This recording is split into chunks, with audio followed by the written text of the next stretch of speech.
All right, ladies and gentlemen, so in today's video, we are going to be talking about a situation that is happening pretty much in the Smash Brothers community right now. Apparently, there is a modder that made a Balatro mod for Mr. Game & Watch inside of Super Smash Brothers, and this particular mod, he had ended up paywalling behind his Patreon account, and apparently the Smash community did not like that whatsoever. They didn't like it so much that they are now sending death threats and harassment his way. And not only that, apparently someone took the mod and leaked it online as well to avoid the person receiving money on their Patreon for the mod. There's a lot of opinions about this situation. They're kind of all over the place. And as someone myself who does not utilize mods, I really don't have too much skin in the game. But what I do want to talk about is whether or not he should have actually charged money for his mod or not, and the overall reaction that people are having. So we have an article here from The Gamer that says, I have received too much harassment. A Smash Brothers modder has locked their Balatro mod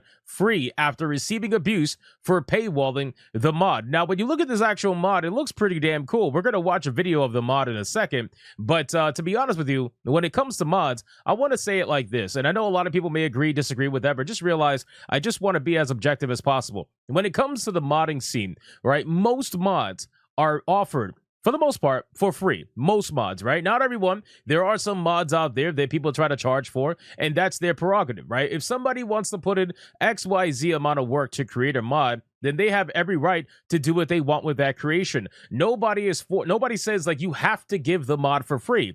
Granted, that's just something that the modding community tends to do on average, more so than not, but there is no written rule that says that every mod must be free forever. That's just not a thing, right? But however, I understand that from the community sentiment, people are angry at the mere thought of someone charging for their work. I know, it's crazy. It's a wild thing. But me personally, I feel like if the person wants to charge for their work, then they have every reason and right to do so. However, they also have to understand not only the backlash is going to come from it, but the simple fact is people just probably won't pay for it, right? That's what the free market is for. The free market allows you to make your decision and see what happens when people decide to react to it. And in this situation, people could have just chose not to buy the mod, right? People could have just said, all right, well, I guess the mod's not for me. I was hoping it was free, but I guess it's not for me. But in any case, what was intended to be a neat mod, a fan mod that would unite the larger Super Smash Brothers community with that of the breakout indie hit Balatro, turned into a case of harassment and death threats for its creator, all after a paywall for their work,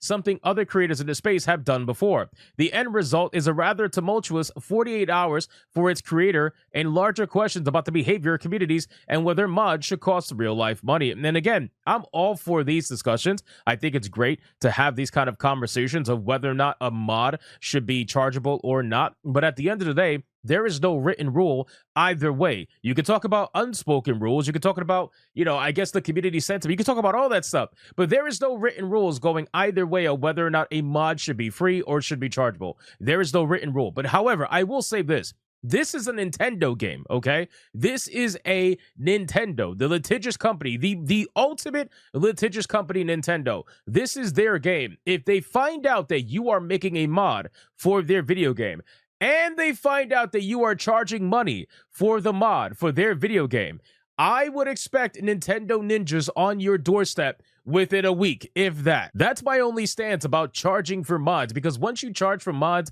on a Nintendo game, you are opening up the door to a massive slap in the face for a lawsuit. It's not even funny. I guarantee you, you probably are going to hear from Nintendo ninjas at some point in time.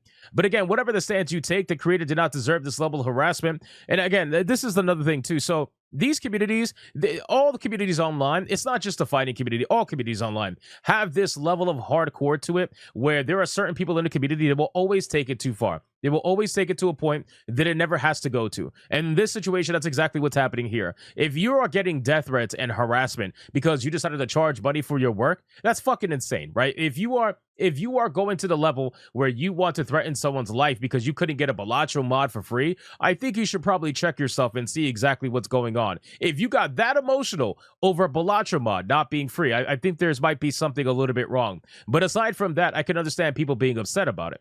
Just 2 days ago on August 21st, creator Mushi took to social media to show Balatro's Jimbo in Super Smash Bros. Melee. The mod replaced Game & Watch with the character offering new sounds and effects, among other additions. So let's check out this video and see what this mod is all about. I think it looks pretty cool. Let's check it out. Here we go.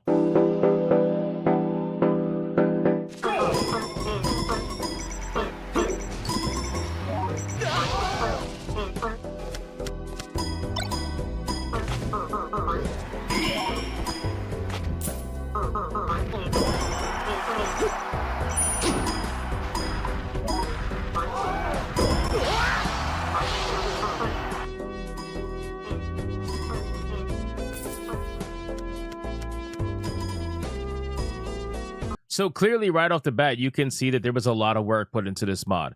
All right, it's all new model animations, hit effects, sound effects, everything like that. The whole thing is lined up. So there was definitely a lot of work put into this mod, and it's a pretty cool mod, admittingly. Like, it's actually a really cool mod.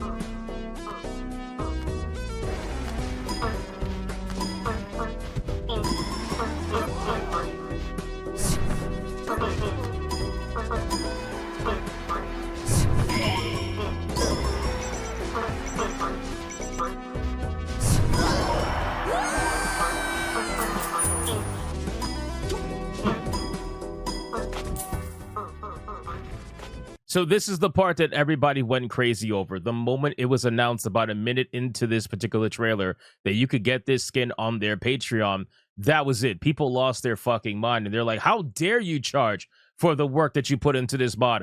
I should be able to get this for free. Again, it's a mindset that is only on the internet, I swear. But in any case, the creation, which took off in popularity and on social media, was locked behind a Patreon, with Mushi offering an explanation as to why this was the case. So here's his explanation as to why. And I can only, again, looking at this explanation is like, any normal person would see this be like, okay, you want to charge for this? No problem. It's not for me. I'm not going to pay for it. I don't really pay for my mods, but that's okay. If you want to charge for it, it is what it is, and I'll just move on. No, apparently people want to kill this man for it. It's very weird. This mod took me a month to create. I don't think I'm wrong for wanting some competition for something I spent a considerable amount of time on. As much as I wish that I could spend a bunch of time on creating something and releasing it for free, unfortunately, that's not realistic at the time I spent on creating takes away from time I could be using to make money. Unfortunately, passion doesn't put food in my belly, nor does it pay my rent, so I thought this would be the best way to justify spending more time on creating high-quality mods others may want. And honestly, listen, there's nothing wrong with that, in my opinion.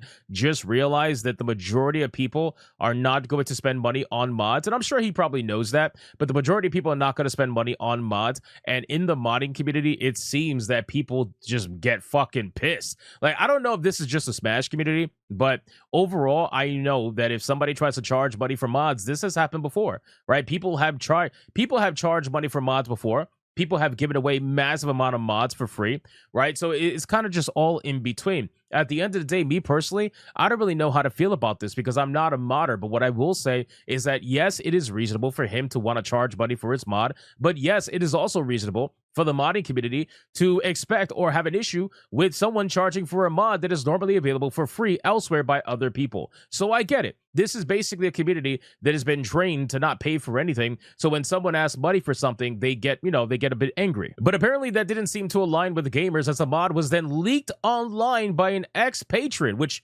to me, that's insane. If you are an ex-patron and you are leaking the mod that somebody worked on who is trying to actually charge money for it, that's insane. You can open yourself up to a lot of issues. Now, granted, the reason why he can't get sued for it, in my opinion, is because, well, he doesn't own the game, right? The modder doesn't own Nintendo's game, so he can't sue someone for leaking something that's behind a paywall, because you are trying to hurt them financially. By leaking the mod online, you are no doubt trying to hurt the person financially. That's the entire point about it. You can claim to be morally superior. You can claim to, oh, that's not the way things are supposed to be done. But at the end of the day, you're not the one that fucking made the mod, so you don't get that choice to be made, right? But anyway, people are clearly angry over this. Somebody leaked this, and all the while, its creator was harassed online, eventually leading them to locking their Patreon and reconsidering whether they want to be a part of the larger community. In a post on Patreon, Mushi, who noted the insults and death threats they received, wrote the following: "The juice is not worth the squeeze. Making mods of this caliber take time, and I thought paywalling it would not only make that time more worth it,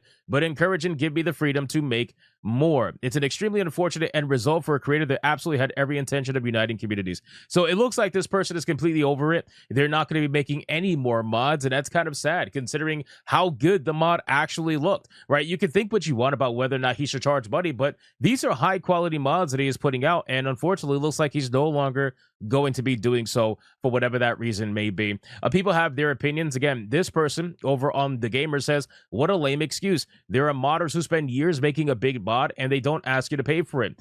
doesn't matter. It does not matter. See, like, this is the problem. This is the issue with there not being a standardized rule. This is only like an unwritten rule where, okay, so if this person who made a massive mod offers it for free because they had the ability to do so, that means according to this person, everybody else should be offering their work for free and they should have the means to do so. That's not necessarily the case. Maybe the person who made the big mod had a team behind them. Maybe the big person who made the big mod, maybe they're financially well off and they just did it in their free time and they don't need to charge for it. Not everybody is under the same scenario, so you cannot use one person's mod as an excuse as to why another's should be free. The person who makes the mod is the one who decides whether or not they want to release it for free or not the person who is downloading it. But anyway, for example, I have a total conversion mod that took years to make and still gets updated about once a month. No paywall, just asking for a donation. You're still asking for money. You're just not asking for it up front. You're still asking for money at the end of the day. Listen, man.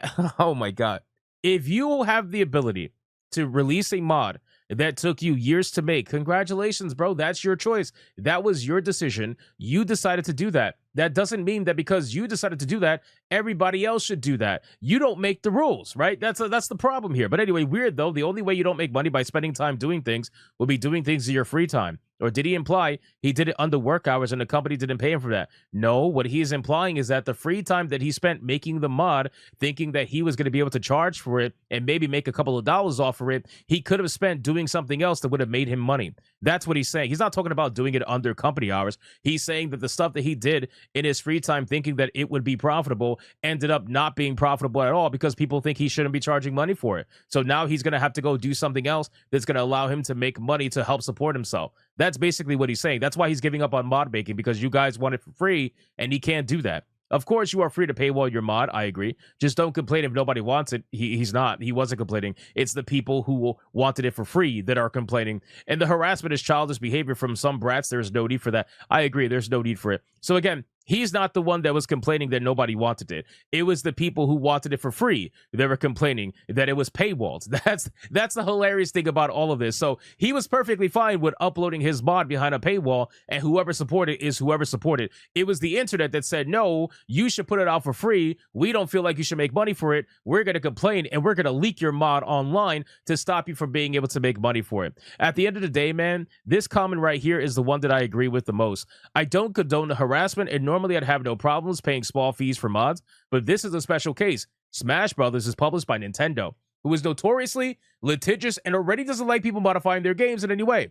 Once they see this mod being locked behind a paywall, their copyright lawyers will descend like sharks smelling blood in the water. This is one of the things that trip Yuzu up in court. Once financial compensation of any kind is involved, that completely blows out any fair use defense that the person may have. And that's my biggest issue with this, with him charging money. You're charging money for a game that is a Nintendo game. You are asking for Nintendo ninjas to come down on you like hawks and destroy you in a courtroom. This is why I feel like he shouldn't have paywalled the content at all for this particular mod. If he wants to paywall it for other mods, by all means, but paywalling a Nintendo mod, you are asking for trouble. Who gives a fuck what the people who want it for free say? It's all about whether or not Nintendo's going to sue your ass, and I guarantee you they would have if you would have continued and didn't shut down the project yourself. But you guys can let me know in the comments down below. I'm sure this video is going to piss off a lot of people that want unfelting loyalty, but that's not what's going on here. I see it from both sides. I understand it from both sides, and you guys can let me know in the comments. What do you think about this situation? Do you think the mod should have been offered for free? Do you think the mod should have been behind a paywall and whoever bought it, and that's the end of it? Do you think the guy absolutely should be offed for it? Do you think he should get death threats and harassment for it? Whatever it may be, leave your thoughts in the comments down below. Thank you so much for watching this video, and if you enjoyed it, consider hitting that like and subscribe, as we recently just passed 100K, and I will see you guys on the next one.